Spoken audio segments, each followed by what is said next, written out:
예, 안녕하세요. 김덕수입니다. 저희 지난 영상에서 이제 쿠다가 가지고 있는 다양한 메모리의 종류들을 살펴봤었죠.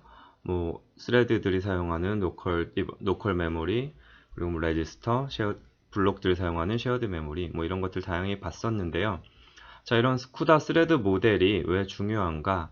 얘네가 우리 쿠다 프로그램의 성능에 어떤 영향을 미치는가에 대한 이야기를 이번 영상에서 나누어 보도록 하겠습니다. 예, 쿠다 메모리 모델 그리고 퍼포먼스 사이의 관계를 한마디로 요약하면은 적절한 곳에 적당한 메모리를 쓰라는 거죠. 예, 너무나 당연한 얘기죠. 자, 우리가 사용하려는 곳에 적당한 메모리를 가져다 써라 라고 요약이 됩니다. 예를 들면은 우리가 어떤 블록들이 로컬하게 사용하는 지역적으로 사용하는 데이터가 있다면 쉐어드 메모리를 사용해 볼 수 있을 거고요. 그리고 우리가 읽기만 하는 데이터라면 컨스턴트 메모리를 사용하면 되겠구나 라는 거를 생각하실 수 있을 거예요. 저희가 쿠다 메모리 모델에서 배운 이런 메모리들 특성을 잘 이용하고 얘네를 잘 활용을 하면 성능을 높일 수 있다가 결론입니다. 자, 그럼 이제 어떻게 얘가 성능과 실제 연관이 되는지에 대한 거를 앞으로 계속 배우게 될 거고요. 자, 오늘 나눌 얘기는 우리 그 쿠다 커널의 우리 쿠다 프로그램의 패러럴리즘, 병렬화 정도라고 할 수 있죠. 병렬화 정도를 최대화할 수 있는 맥시마이징 패러럴리즘 관점에서 메모리를 사용하는 게 어떤 영향을 미치는가를 한번 바라보도록 할게요. 그래서 골은 이겁니다. 우리가 커널을 디자인하고 스레드 레이아웃을 잡는데 메모리 사용을 고려해서 얘를 잘 잡아서 우리 쿠다 프로그램의 병렬화 정도, 얘가 높아진다는 것은 성능이 높아진다는 것과 유사한 의미죠. 얘를 높일 수 있게 하자라는 것이 목표라고 생각하시면 됩니다. 자, 그래서 이런 목표를 한번 달성해보기 위해 우리가 알아야 될 개념이 액티브 워업과 액티브 블록이라는 개념입니다. 뭔가 액티브라는 게 나오죠. 자, 이것들에 대해서 하나씩 살펴보도록 하겠습니다. 예, 첫 번째 액티브 워업입니다. 자, 뭔가 액티브하다, 활성화되어 있다는 뜻인 것 같고요. 워업이네요. 자, 워업 뭐였죠? 32개 스레드를 묶어 놓은 거였고요. 자, 이것보다 더 중요한 의미는 하나의 인스트럭션에 의해서 동작을 한다라는 뜻이었죠. 자, 이 워업 중에 액티브한 게 무슨 뜻이냐를 한번 보면은 일단 큰 정의는 다음과 같아요. 액티브 워업이 뭐냐 하면은 스레드들인데 워업인데 그 안에 있는 스레드들이 필요한 레지스터들을 모두 할당을 받았다라는 뜻입니다. 즉, 워업에 있는 스레드들이 필요한 레지스터 공간을 다 가지고 할당을 받았다는 뜻이에요. 자, 이게 무슨 의미가 있냐면요. 저희가 앞선 영상에서도 한번 말씀드렸듯이 우리 SM 안에는 레지스터 파일이라는 게 존재한다고 했었죠. 자, 이게 SM 안에 있는 레지스터 파일이라면 자, 이 공간, 이 안에 이제 레지스터들이 막 있는 거거든요. 자, 이 공간은 블록 안에 있는 스레드들이 서로 공유해서 사용을 하게 됩니다. 예, 공유하는데 얘네를 같이 쓴다는 의미가 아니라 이걸 이렇게 분할해서 사용을 한다는 거죠. 스레드 1번은 이거, 스레드 2번은 여기 영역. 자, 이렇게 분할해서 사용한다라는 것을 앞에서 살펴봤습니다. 자, 이게 결국은 우리가 제로 콘텍스트 오버헤드라는 걸 얘기를 했었죠. 제로 콘텍스트 스위칭 오버헤드가 가능하게 만드는 원인이라고 이야기를 했었습니다. 그런데 우리가 블록 안에 32개만 있는 게 아니라 512개 또는 1024개의 스레드 이렇게 설정해서 쓰죠. 근데 이 모든 스레드들이 내가 원하는 레지스터 공간을 다 할당을 못 받는 경우가 있을 거예요. 자, 저희 SM에서 있는 레지스터 파일은 한 64KB 정도 된다고 했었고요. 자, 요거를 하나의 스레드가 계산 한번 해볼까요? 자, 우리가 64K개의 레지스터가 있는데 하나의 스레드가 만약에 128개의 레지스터를 쓴다면 512개의 스레드밖에 스레드가 얘네를 쓸 수 있는 거죠. 자, 그런데 만약에 우리가 사용하는 게 1024개의 스레드라면, 블록 하나에 1024개의 스레드가 있다면, 자, 이 중에 반은 원하는 걸 받을 수 없잖아요. 자, 이게 여기서부터 이제 액티브라는 개념이 등장을 합니다. 자, 그래서 우리가 만약에 지금 같은 상황이라면 512개 스레드와 512개 스레드로 분할이 될 거고요. 자, 그 중에 얘가 먼저 뭔가 일을 해야 되겠죠. 이 공간을 써야 되니까 얘가 먼저 일을 하고 얘가 끝나면 얘가 일을 하고 이런 형태가 돼야 될 거예요. 자, 이렇게 우리가 512개면은 저희가 32로 나누면 16개 워비네요. 16개. 자, 이런 상황에서 16개가 먼저 필요한 자원, 뭐죠? 레지스터를 할당을 받았고요. 그 녀석이 이제 액티브 워비 되는 거예요. 자, 이 녀석이 이제 액티브 상태가 되는 거죠. 액티브, 그럼 일을 하고 있다. 일을 하려면 내가 필요한 자원을 모두 할당을 받아야 되는데 우리 웹에서는 레지스터, 액티브 웹을 결정하는 건 레지스터다 라고 정리를 할 수 있습니다. 그래서 우리 블록에 있는 웹들 중에서 내가 필요한 자원 레지스터를 모두 할당받은 현재 일을 할 수 있는 녀석을 우리는 액티브 웹이라고 부릅니다. 자, 그리고 액티브 웹은 내가 필요한 레지스터를 모두 할당을 받은 거죠. 그러니까 얘네들 사이에 컨텍스트 스위치를 할 때는 오버헤드가 제로가 되게 됩니다. 뭐 엄밀히 말하면 완전 제로는 아니겠지만 제로에 가까운 오버헤드, 이게 저희 쿠다 쪽에서 이야기하는 제로 컨텍스트 스위칭 오버헤드죠. 자, 그런데 얘네가 모든 웹 사이는 아니죠. 결론적으로 얘기하면 액티브 웹 사이에 컨텍스트 스위치 할 때는 오버헤드가 없다가 됩니다. 하지만 얘가 액티브가 아니라 인액티브한 녀석들과 뭔가 스위칭 컨텍스트를 바꿔야 되는 경우가 있다면 이 사이에는 반드시 오버헤드가 존재하게 되겠죠. 왜냐면은 이 레지스터 공간을 바꿔야 되니까, 자기 걸로 바꿔야 되니까 오버헤드가 발생할 수 있다. 자, 그래서 결론은 뭐냐면, 자, 액티브 웹이 많을수록 병렬화 정도가 높아지게 되겠죠. 액티브 웹이 많을수록 액티브 웹들끼리는 빨리빨리 자기들이 코어 사용하는 거를 교체하면서 컨텍스트 스위치를 빨리빨리 하면서 일을 할 수 있습니다.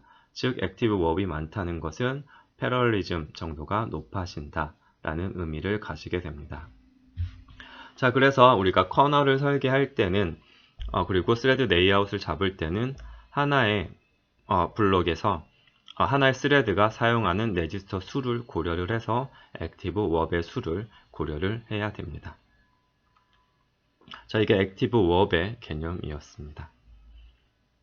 자, 그 다음에 이제 또 액티브 블럭이라는 개념이 나오는데요. 자, 마찬가지로 액티브죠. 그리고 이번엔 블럭입니다. 스레드 블럭인데, 자, 액티브라는 용어가 나왔으니까, 얘가 블럭인데, 필요한 거를 다 받은 블럭이겠구나, 라는 거를 예상할 수 있을 거예요. 자, 말 그대로입니다. 액티브 블럭이 뭐냐? 블럭인데, 다 가지고 있다고 하죠. 뭐, 필요한 메모리 리소스를 다 가지고 있는, all required memory resource를 다 가지고 있는 블록을 우리는 액티브 블록이라고 합니다. 그래서 블록에 쓰는 메모리 리소스는 쉐어드 메모리가 있죠. 그래서 내가 필요한 쉐어드 메모리 공간을 다 할당받은, 그리고 내부적으로 보면은 그 안에 있는 웹들이 필요한 레지스터를 다 할당받은 이 블록을 우리는 액티브 블록이라고 합니다. 자, 마찬가지로 액티브 블록들 사이에 이제 얘네가 실제로 활동하는 녀석이니까 얘네들 사이에 컨텍스트 스위치를 하는 데는 오버헤드가 제로에 가깝습니다. 왜냐하면 필요한 자원을 다 가지고 있으니까. 하지만 이 액티브한 녀석과 인액티브한 녀석 사이에 컨텍스트 스위치는 오버헤드가 발생을 할 거고요. 그래서 마찬가지로 여기서 또 얻을 수 있는 결론은 성능을 높이려면 액티브 블록의 수를 증가시켜야 성능을 높일 수 있을 것 같다라는 것을 예상할 수 있을 거예요. 뭐 반드시 꼭 그렇진 않아요. GPU에서 고려해야 될 요소가 굉장히 많기 때문에 반드시 그렇진 않습니다. 자, 이 부분을 한 번 더 짚고 넘어가면요. 저희 쉐어드 메모리 공간, 한 블록이 사용할 수 있는 공간은 48KB 라고 했습니다. 뭐 아키텍처에 따라 좀 달라질 수 있어요. 자, 그런데 이 쉐어드 메모리 공간도 블록들, SM에 할당된 블록들이 나누어서 사용을 한다고 했죠. 예, 그래서 이 공간을 이렇게 나누어서 쓸 거예요. 블록 1번, 블록 2번, 블록 3번 나누어 쓸 텐데, 만약에 내가 쉐어드 메모리 공간을 잡았는데 하나의 블록이 48KB를 사용하게 했다면 얘를 혼자 써야 되죠. 그러면 이 상태에서는 액티브 블록 수가 1이 되는 거겠죠. 자, 이러면은 얘가 뭔가 메모리, 글로벌 메모리 액세서로 갔다거나 아니면 다른 작업, 코어를 안 쓸 때도 다른 애들이 그 코어, SM을 쓰지 못하는, 스트리밍 멀티프로세서를 쓰지 못하는 상황이 발생하기 때문에, 자, 얘를 하나의 블록이 한 4KB 뭐 이렇게 쓰게 했다면 액티브 블록이 뭐 12개가 돼서 얘네가 그 사이를 메워줄 수 있겠죠. 그림으로 표현을 하면 여기 스트리밍 멀티프로세서가 있고 여기 쉐어드 메모리가 있다면, 자, 블록 1번이 얘 가지고 일을 하고 있다가 이제 다른 메모리 일구로 나갔을 때 블록 2번이 들어와서 일을 바로 시작을 하려면 이 쉐어드 메모리 공간이 이렇게 이미 할당받은 상태여야 된다 라고 이해하시면 됩니다. 그래서 액티브 블록의 수를 늘리는 것도 패러럴리즘을 높이는 데 중요한 요소가 되고요. 결정적으로 성능을 높이는 또 하나의 요인이 된다라고 이해하시면 됩니다. 자, 그래서 쉐어드 메모리 공간을 잡을 때도 이걸 고려를 해야겠죠. 하나가 너무 많이 쓰면은 성능이 낮아질 수 있습니다. 자, 이게 액티브 블록의 개념이었어요. 자, 그래서 이제 계산을 할 수 있겠죠. 여러분 하드웨어 정보 아시고, 그리고 여러분이 짠 커널 내부 정보 아시고요. 그리고 스레드 레이아웃 아니까 블록의 수도 알고 모든 걸 알고 있죠. 스레드 수도 알고. 그러면 여러분이 이렇게 계산을 해서 이렇게 해야지 액티브 블록의 수가 많아지겠구나 라는 거를 계산할 수 있을 거예요. 하지만 좀 복잡하죠. 이걸 언제 다 계산하나 이런 생각이 드실 건데, 자, 일단은 이 개념을 먼저 배우도록 하죠. 자, occupancy라는 개념이 있습니다. 이건 뭐냐면은 내가 실제로 수행할 수 있는 최대의 왑수, 우리가 가지고 있는 최대 왑수가 있죠. 우리 스레드 레이아웃과 커널을 가지고 그거 대비 실제로 액티브한 왑이 몇 개냐, 이 비율을 나타내는 게 occupancy, 뭐 얼마나 차 있냐는 뜻이죠. occupancy라고 합니다. 자, 그래서 우리가 액티브 블록의 수를 높인다는 것은 이 occupancy를 높인다는 뜻이고요. 그게 바로 패러럴리즘을 최대화한다는 뜻입니다. 자, 얘를 높이게 되면은 블록들 사이에 컨텍스트 스위치가 빨리빨리 일어나면서 어떤 한 블록이 메모리를 읽으러 갔을 때 그 시간을 다른 블록이 와서 일을 하게 해줌으로써 우리 스트리밍 멀티프로세서 자원을 최대로 활용할 수 있게 해주는 겁니다. 이렇게 우리 스트리밍 멀티프로세서를 빨리빨리 주고받을 수 있다는 뜻이 되죠. 자, 그래서 요약하면은 여러분이 커널과 스레드 레이아웃을 디자인할 때는 액티브 블록의 수를 최대화할 수 있도록 디자인하라 라는 뜻이고요.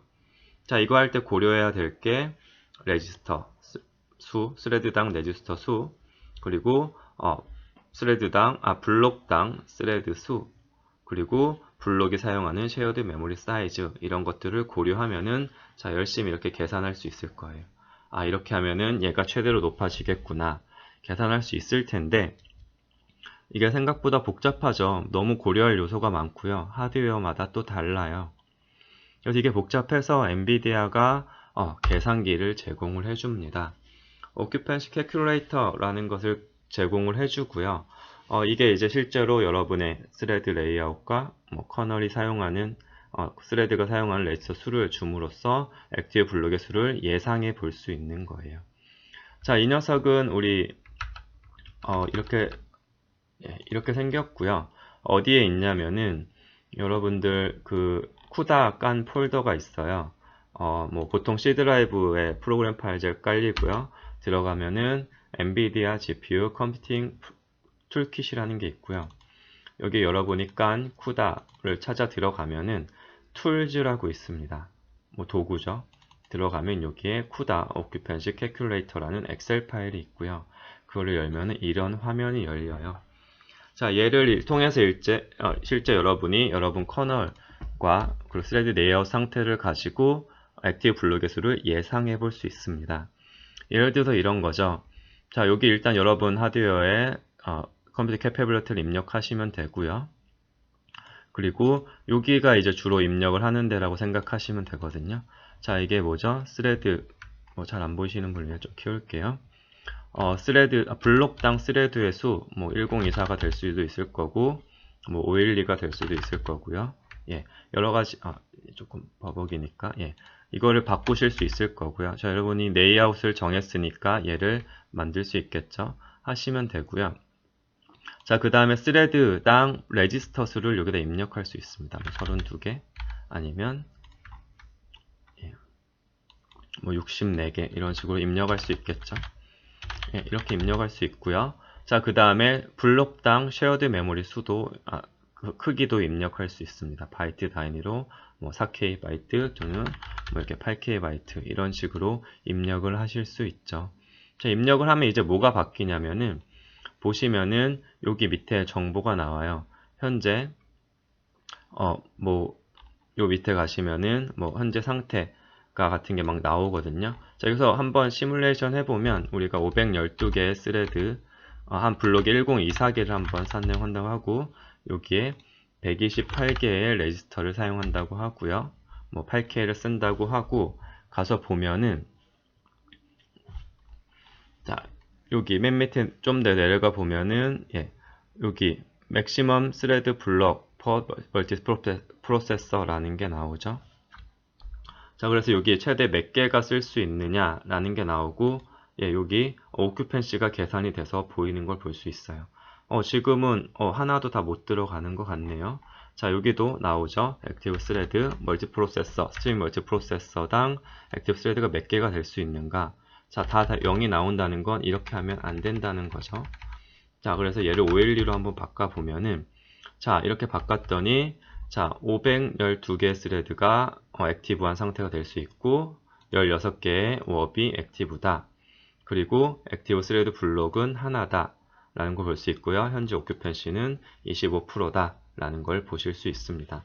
자, 이런 요소들을 이렇게 그래프로도 옆에 보여주고 있고요. 자, 그래서 이게 뭔가 오큐펜시가 너무 낮죠.